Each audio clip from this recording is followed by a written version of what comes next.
দর্শক, এই মুহূর্তে রাজধানী পল্টন থানায় আছেন আমাদের রিপোর্টার মনির হোসেন তপু। চলে যাচ্ছি তার কাছে। তপু, থানা পুলিশ এখন কেমন দেখছেন পল্টনের পরিস্থিতি? ধন্যবাদ ভাবনা। আপনাকে জানিয়ে রাখি যে রাজধানী জুড়ে যে পুলিশিং যে কার্যক্রম রয়েছে সেই কার্যক্রম এখনো কিন্তু পুরোদমে চালু হয়নি। আমরা রাজধানীর বিভিন্ন থানায় ঘুরেছি, আমরা দেখেছি যে পুলিশের যারা সদস্য যে সকল থানা চালু হয়েছে সেই থানাগুলোতে তারা উপস্থিত রয়েছেন। তবে বেশিরভাগ পুলিশ সদস্য আমরা দেখেছি যে এখনো তারা সাদা পোশাকে তারা তাদের কার্যক্রম পালন করছেন এবং পুলিশিং দায়িত্ব পালন করছেন। তবে তাদের যারা ওখানে থানাগুলোতে যে ঊর্ধ্বতন যারা কর্মকর্তারা যারা উপস্থিত রয়েছেন তারা যেটি বলছেন যে শুধুমাত্র তারা তাদের যে থানার মধ্যে থেকে তাদের যে যতটুকু সেবা দিতে পারবেন সেই কার্যক্রম তারা আপাতত করছেন। সাধারণত এখন পর্যন্ত তারা বাহিরে যে তাদের যে কার্যক্রম রয়েছে সেই কার্যক্রমগুলো পরিচালনার জন্য এখনো তারা আস্থা ফিরে পায়নি। আমি এখন আছি যে রাজধানীর যে গুরুত্বপূর্ণ যে পল্টন মডেল থানা রয়েছে সেই থানায়। আপনি দেখতে পাচ্ছেন যে এই থানায় এখন পুরোপুরি পুড়ে গিয়েছে, আগুনে ঝলসে গিয়েছে।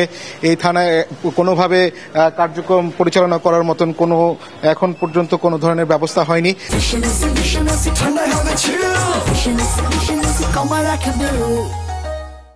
আমরা এখানে দেখতে পাচ্ছি যে সিটি কর্পোরেশনের পরিচ্ছন্ন কর্মী তারা এখানে উপস্থিত হয়েছেন, তারা তাদের কার্যক্রম পরিচালনা করছেন এবং এখানে যারা যেহেতু বিদ্যুৎ থেকে লোকজন আসছেন এবং বিদ্যুৎ সংযোগ দেওয়ার জন্য তারা সর্বোচ্চ চেষ্টা করছেন এবং থানা যাতে কার্যক্রম যাতে পুরোপুরিভাবে পরিচালিত হয় সেই জন্য তারা চেষ্টা করছেন, যে ধরনের ব্যবস্থা নেওয়ার সেই ধরনের ব্যবস্থা নিচ্ছেন।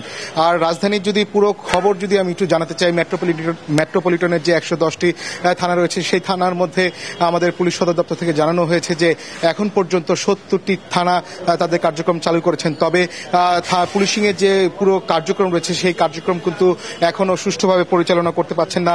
তাদের মনের মধ্যে এখনো অনেক ধরনের ভয়ভীতি কাজ করছে এবং আস্থা জনগণের মধ্যে যে পুলিশের প্রতি যে আস্থা ছিল সেই আস্থা অর্জনের জন্য এখন তারা মনে করছেন যে সবচেয়ে বড় চ্যালেঞ্জ হবে এবং তারা তাদের যে সেবা কার্যক্রমগুলো রয়েছে সেই সেবা কার্যক্রমগুলো চালু করার মাধ্যমে জনগণের মধ্যে তারা আবার সেই আস্থার জায়গা ফিরে আনবেন এবং জননিরাপত্তার জন্য একই সাথে রাতে ঢাকায় যে আমরা সাম্প্রতিক গেল 2-1 দিন ধরে যে ঘটনাগুলো শুনছি, অনাকাঙ্ক্ষিত যে ডাকাতি ছিনতাইয়ের ঘটনার মতন ঘটছে সেগুলো বন্ধের জন্য তারা কার্যকরী পদক্ষেপ নেবেন। আর আরেকটু বিষয় জানিয়ে রেখি যে এই থানাগুলোর যাতে পুলিশ কার্যক্রম যাতে পরিচালনা করতে কোনো ধরনের সমস্যার সম্মুখীন না হয় সেজন্য আমরা দেখেছি যে প্রায় প্রত্যেকটি থানায় আমরা দেখেছি সেনাবাহিনীর সদস্যরা তারা এখানে এসেছেন এবং তারা তাদের যে কোনো ধরনের সহযোগিতা বা নিরাপত্তার জন্য যে কোনো ধরনের সহযোগিতা প্রয়োজন হলে সেনাবাহিনীর সদস্যরা সেই কার্যক্রম পরিচালনা করছেন এবং জনসাধারণ যারা রয়েছেন, এলাকাবাসী যারা রয়েছেন, স্থানীয় জনগণ তারাও এসে এখানে সাহায্য সহযোগিতা করার চেষ্টা করছেন এই থানা কার্যক্রমগুলো যাতে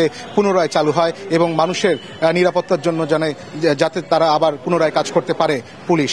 যে এই ছিল আমার কাছে ভাবনা সবশেষ খবর। তবু আপনাকে ধন্যবাদ।